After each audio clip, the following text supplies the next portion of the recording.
Et si une bataille oubliée de l'histoire avait opposé un peuple amérindien à des créatures venues des ténèbres? Une guerre secrète, dissimulée entre les pages du passé, un affrontement dont les témoins ont disparu, mais dont les échos résonnent encore aujourd'hui. Nous sommes en 1855, dans les vastes forêts de l'Oklahoma. La nation Choctaw, installée dans la région depuis peu, est frappée par une série de disparitions inexpliquées. Femmes, enfants, chasseurs, tous se volatilisent sans laisser de traces. La peur s'installe. Certains murmurent que des ombres gigantesques rôdent à la lisière des bois, que des hurlements inhumains résonnent la nuit. Face à ces disparitions, un chef respecté, Joshua Lefleur, décide de prendre les choses en main. Avec ses meilleurs guerriers, il s'aventure dans les profondeurs de la forêt. Et ce qu'ils y découvrent dépasse l'entendement. S'agissait-il d'un mythe amérindien exagéré au fil du temps, d'un prédateur méconnu? Ou bien d'une preuve troublante de l'existence du Bigfoot? Ce soir, nous plongeons ensemble dans l'un des mystères les plus fascinants de l'histoire amérindienne. Nous allons d'abord explorer les faits, ce que l'on sait de cette guerre oubliée et des témoignages qui nous sont parvenus. Ensuite, nous analyserons les différentes théories, des plus crédibles aux plus extraordinaires. Enfin, ce sera à vous de décider. Sommes-nous face à une légende ou à la trace d'un événement bien réel? Accrochez-vous, car cette histoire risque de remettre en question tout ce que vous pensiez savoir sur le passé. Avant de commencer, dites-moi en commentaire, avez-vous déjà entendu parler de cette guerre oubliée? Pensez-vous que les récits sur le Bigfoot pourraient être fondés? Partagez votre avis et surtout, abonnez-vous pour ne rien manquer des mystères oubliés de notre histoire. Pour comprendre cette étrange bataille, il faut d'abord se replonger dans l'histoire du peuple Choctaw et dans le contexte troublé de l'année 1855. À cette époque, la nation Choctaw venait de subir un exil brutal. Après la signature du traité de Dancing Rabbit Creek en 1830, ils furent contraints de quitter leurs terres ancestrales du Mississippi pour s'installer en territoire indien, dans l'actuel Oklahoma. Ce déplacement, connu sous le nom de la « piste des larmes », fut un véritable cauchemar. Maladie, faim et froid firent des milliers de morts. 25 ans plus tard, les Choctaw s'efforcèrent de reconstruire leur vie, mais ils faisaient face à de nouvelles menaces, des bandits, des tribus rivales, et peut-être quelque chose de bien plus terrifiant. Tout commence par des disparitions. Du bétail, mais surtout des enfants, des chasseurs, et même des guerriers aguerris s'évanouissent dans les bois, sans laisser de traces. Au début, la tribu pense à des attaques de tribus voisines, ou à des prédateurs comme les pumas ou les ours noirs. Mais rapidement, des détails troublants émergent, des empreintes gigantesques sont retrouvées près des lieux de disparition. Des traces anormalement profondes dans la terre, comme si une créature de plusieurs centaines de kilos s'était déplacée là. La nuit, des hurlements résonnent à travers la forêt, des cris gutturaux qui ne ressemblent ni à ceux d'un homme, ni à ceux d'un animal connu. Parmi les premiers témoins, un chasseur Choctaw du nom de Ollata Miko rapporte une scène terrifiante. Alors qu'il suivait une piste de gibier, il aurait aperçu, au détour d'un ruisseau, une silhouette massive recouverte de poils noirs. L'être, mesurant plus de 2 mètres, marchait sur 2 jambes et semblait observer la forêt avec intelligence. Effrayé, Miko s'est enfui. Mais il ne fut pas le seul à voir ces créatures. Face à cette menace inconnue, Joshua Lefleur, un chef respecté de la nation Choctaw, décide d'agir. À l'époque, Lefleur était un homme influent. Descendant d'une famille mixte franco-choctaw, il avait reçu une éducation européenne et était connu pour son courage et son sens stratégique. Il donna d'ailleurs son nom au comté de Lefleur en Oklahoma, qui fut anglicisé en Leflore. Aux côtés de son bras droit, Ama Stubby, un guerrier redouté, il réunit une troupe d'une trentaine de combattants, tous expérimentés, l'élite des combattants Choctaw, armés de fusils et de tomahawks. L'objectif, traquer ceux qui enlèvent les membres de la tribu et l'éliminer. Après plusieurs jours de traque, l'expédition arrive dans une vallée dense, bordée de falaises. C'est là qu'ils découvrent une scène glaçante, des restes humains, os brisés et éparpillés, au milieu de ce qui semble être un campement rudimentaire. Une odeur de chair en décomposition flotte dans l'air. Puis, sans prévenir, les créatures attaquent. Elles surgissent des ombres, massives, agiles, dotées d'une force surhumaine. Elles se déplacent comme des humains sur 2 pattes. Les guerriers ouvrent le feu, mais les balles ne semblent que ralentir ces géants poilus. Un combat féroce s'engage, mêlant fusillades, coups de tomahawk et hurlements bestiaux. Certains guerriers sont projetés à plusieurs mètres, d'autres tentent de se replier. Dans la confusion, Joshua Le Fleur se fait tuer par l'une des créatures avant qu'elle soit abattue par l'un de ses guerriers. Les autres créatures, semblant comprendre la menace, s'enfuient dans la nuit profonde.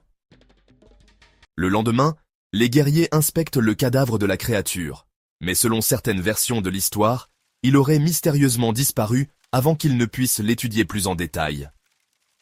Après cette nuit sanglante, les disparitions cessèrent. Les Choctaws considérèrent la menace comme éradiquée, mais le mystère, lui, demeura intact. Mais alors, que s'est-il réellement passé cette nuit-là? Était-ce une simple légende tribale, destinée à terrifier les jeunes générations? Une guerre contre une créature inconnue de la science? Ou bien un événement historique réel, dont les preuves se sont perdues avec le temps? Nous allons maintenant explorer les différentes théories autour de cette bataille, et certaines pourraient bien remettre en question tout ce que nous pensions savoir sur cette mystérieuse affaire. Et vous, que pensez-vous de cette confrontation? L'histoire de Joshua Le Fleur et des guerriers Choctaw est-elle une exagération, ou le témoignage d'une rencontre hors du commun? Dites-moi en commentaire ce que vous en pensez. Et surtout, restez avec moi. Les théories qui suivent risquent de vous surprendre. La bataille des guerriers Choctaw contre ces mystérieuses créatures est-elle un fait historique oublié ou un mythe exagéré au fil du temps? Plusieurs théories tentent d'expliquer cet étrange affrontement. Des plus pragmatiques aux plus troublantes, explorons ensemble les différentes hypothèses. La première explication, et sans doute la plus acceptée par les historiens, est que cette histoire est avant tout une légende orale, transmise de génération en génération et enrichie au fil du temps. Comme beaucoup de récits amérindiens, il est possible que cet affrontement ait servi à inculquer des valeurs aux jeunes générations, la vigilance, la prudence face à l'inconnu, ou encore l'importance de la solidarité au sein de la tribu. Selon cette théorie, la fameuse créature que les guerriers auraient affrontée pourrait en réalité être un animal mal identifié, comme un ours particulièrement massif. Les combats contre des prédateurs sauvages n'étaient pas rares, et dans un contexte où les récits se transmettaient oralement, une rencontre avec un ours agressif aurait pu être amplifiée jusqu'à donner naissance à l'idée d'un monstre. Autre élément troublant, aucune trace écrite de cette guerre n'a été retrouvée dans les archives officielles. La nation Choctaw a certes une riche tradition orale, mais l'absence de documents historiques pourrait suggérer que cette histoire relève davantage du folklore que d'un véritable événement historique. Mais alors, comment expliquer les détails troublants du récit? Les empreintes anormalement grandes, les hurlements nocturnes et la disparition du cadavre de la créature. Les légendes de créatures humanoïdes géantes et poilues ne sont pas propres aux Choctaw. De nombreuses tribus amérindiennes évoquent des êtres similaires, souvent décrits comme des esprits de la forêt ou des entités surnaturelles. Chez les Choctaw, il existe un mythe ancien autour du Champé, un être sauvage vivant dans les montagnes et les forêts profondes. Le Champé est décrit comme un humanoïde massif, recouvert de poils, qui enlève les enfants et attaque les voyageurs isolés. D'autres tribus, comme les Cherokees, parlent du Tsul'kalu', une créature géante considérée comme un gardien des bois sacrés. Chez les Salish, dans le nord-ouest des États-Unis, on retrouve également la figure du Sasquatch, d'où provient d'ailleurs le terme moderne de Sasquatch. Certains chercheurs estiment donc que l'histoire de la guerre des Choctaw contre ces créatures pourrait être une version réinterprétée d'un mythe ancestral, peut-être amplifié par des événements réels, mais profondément enracinés dans les traditions et les croyances amérindiennes. Mais et si ces mythes reposaient sur des rencontres bien réelles? Et si la nation Choctaw avait affronté quelque chose d'inconnu pour la science? Qu'est-ce qui a tué Joshua Le Fleur lors de cette bataille? Une espèce inconnue de primates? Cette théorie repose sur un constat simple mais troublant. À travers le monde, et particulièrement en Amérique du Nord, des milliers de témoignages décrivent une créature bipède, massive et poilue, observée dans les forêts profondes et reculées. Une créature qui correspond presque parfaitement à la description donnée par les guerriers Choctaw, il y a près de 2 siècles. Cette créature est appelée Yeti, Alamasti, Sasquatch, mais surtout Bigfoot. Tout d'abord, comparons les caractéristiques et parallèles physiques des créatures affrontées par les Choctaw avec celles du Bigfoot moderne. Une taille imposante, entre 2,50 m et 3 mètres de haut, une stature qui dépasse de loin celle d'un humain moyen. Un corps recouvert d'une épaisse fourrure sombre, variant du noir au brun selon les récits. une force herculéenne capable de projeter un homme à plusieurs mètres. Un comportement semi-intelligent, une capacité d'adaptation aux menaces et une fuite rapide en cas de danger. Des cris gutturaux et hurlements puissants, similaires aux enregistrements audio supposés de Bigfoot dans les temps modernes. Une maîtrise parfaite de la nature, renforçant l'idée d'un mode de vie discret et d'une espèce capable de récupérer ses morts, de disparaître après avoir été aperçue.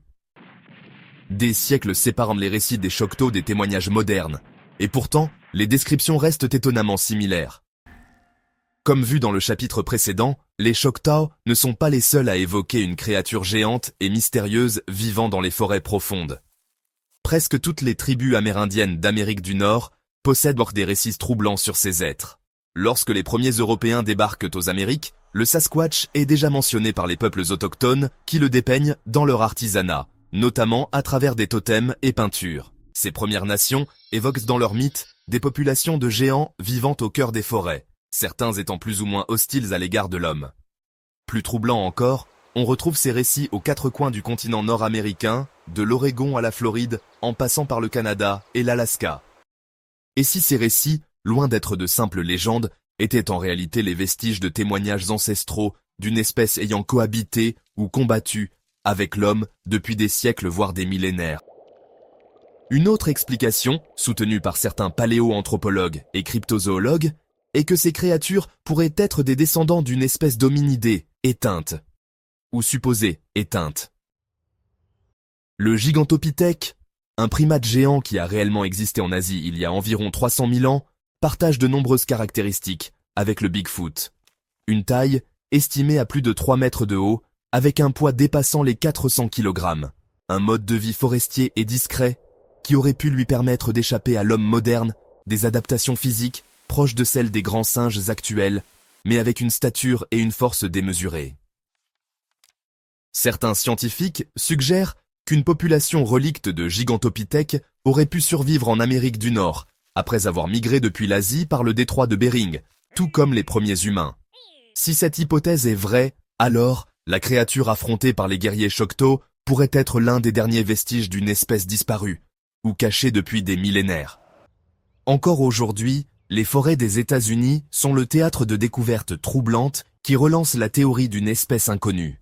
Des empreintes gigantesques retrouvées dans des régions isolées avec une profondeur anormalement élevée, suggérant une créature très lourde.